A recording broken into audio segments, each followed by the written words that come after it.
Hey, what's up everyone? My name is Nicholas Corcel, and you're watching The Literary Nomad. It's been a little while since I made a video here on this channel, and in all honesty, life has kind of gotten crazy lately. After moving from Paris to Buenos Aires, I got unexpectedly sick. We kind of think that it was dengue fever. There was a big breakout of that all over Buenos Aires, and it was being transmitted by mosquitoes, and we both got just absolutely destroyed by mosquitoes in this new Airbnb.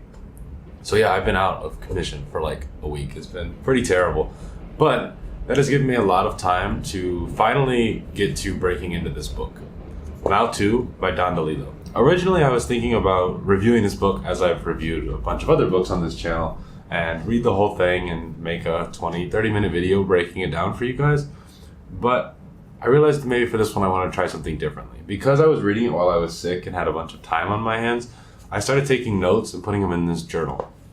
And as I went through, I realized, oh wow, like these notes are super in depth. For example, this is all for chapter 1. And I've done this all for everything that I've read so far.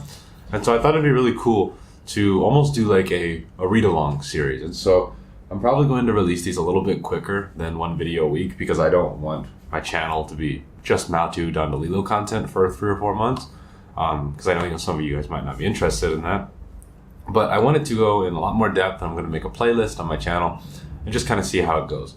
And so for this introductory video, we're going to briefly talk about what the novel is and then touch a little bit on the introduction called At Yankee Stadium. Don DeLillo isn't an author that I'm very familiar with. I've heard of him before, of course. He's incredibly famous, probably top 10 most famous American writers alive right now. But for some reason, I've never got around to him. And I just thought that Mao II would be a good starting point. I don't know why. I didn't do a lot of research. I thought the cover was beautiful and very striking. So yeah, it was super appealing to me, and so I picked it up and started reading it. The core essence or premise, if you will, of this novel is the relationship of terrorists and novelists as the purveyors of culture in the modern world. The people who are shaping the cultural and social narratives that really dictate like the human experience of an era. Don DeLillo is really commentating on, what is the role of the novelist and what is the role of the terrorist, and have they flipped in the last, 30 years, 40 years? And while that premise seems a bit absurd, he makes a lot of really interesting points. And of course, like on a sentence level, Don DeLillo is one of the greatest writers alive. And one of his biggest strengths is being able to explore minutia in great detail. He makes these sentences that you want to just pore over and study. And I really think that his writing lends itself really well to this type of project. It's really intentional, close reading type of project. So without further ado, let's jump into the prologue, At Yankee Stadium. And so when we're first introduced to the At Yankee Stadium piece of the novel, we get this artwork right here. Put it up. So we get this photographic piece of just a massive crowd, and we see it's lines and lines of people. Some are in wedding dresses and the others are in suits. You can't really make out the faces of anybody, but it sets the tone that we're probably at a large group wedding, and we are. And if you see me looking down throughout the video, I'm just consulting my little notebook. And so we open up at this mass wedding in New York City, and it's about 6,000 couples, and most, if not all of these people have never met each other before. And so it's just this massive wedding. It's a group ceremony, a blessing ceremony, they refer to it as. And these people it's implied to be part of a cult. And as we read more, we know for sure they're definitely part of a cult. But what that cult is and why it exists and what its real reasoning is, we don't really know. And so we're way up in the rafters and we're with these two parents, the parents of Karen Janey. And Karen is one of the people that are getting married. She's marrying this man named Kim Jo-pak, who's a Korean man who doesn't speak a lot of English. She doesn't speak much Korean. And they're getting married, but they don't know each other, as is the case with most of these people. And then we also superficially meet this man named Master Moon, who is the cult leader that DeLillo describes as, and I quote, a man of chunky build who saw Jesus on a mountainside. And he says that on page 6 of this introduction. And so Master Moon is this very, very typical messiah figure that every cult has. He had this magical moment on some mountainside. We don't really know exactly what mountainside, presumably a mountainside in Korea, because he's a Korean man, like most of the people that are marrying the wives.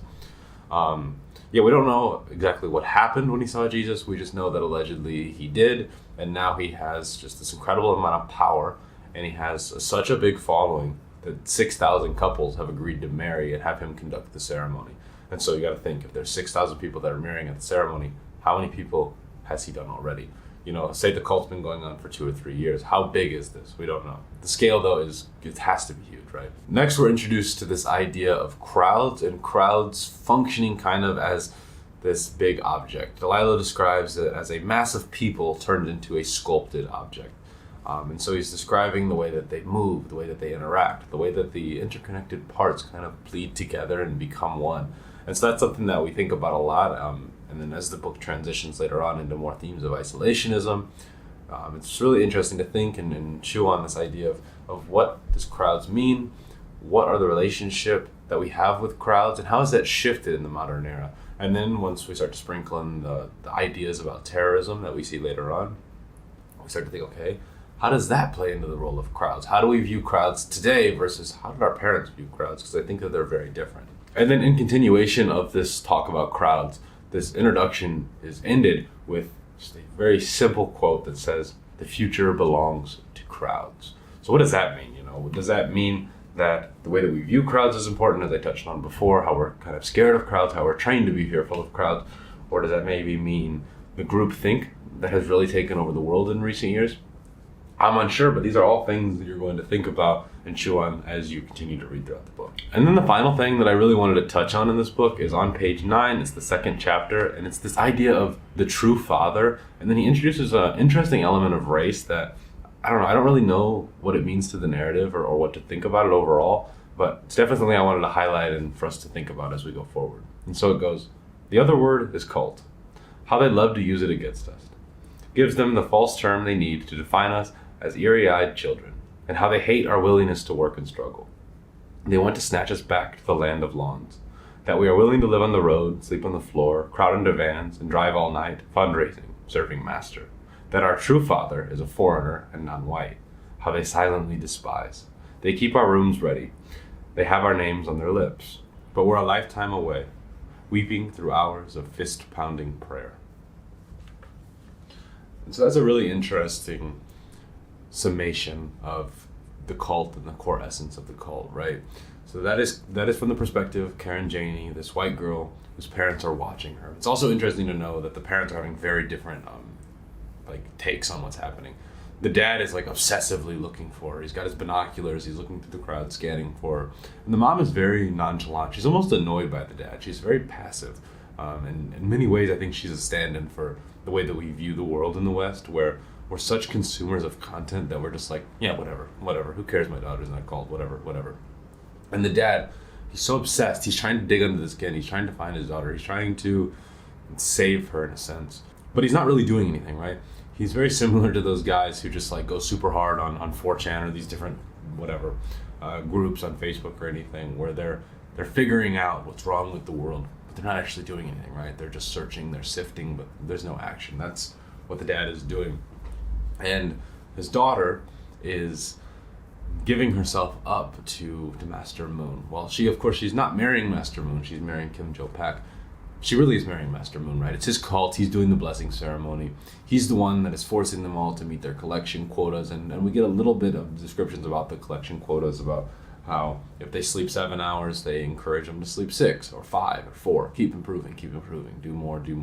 Do whatever it takes to make enough money to, fund this cult and fund this mega operation, right? Because they're doing a blessing ceremony or a mass marriage at Yankee Stadium. That's not something that's cheap, right?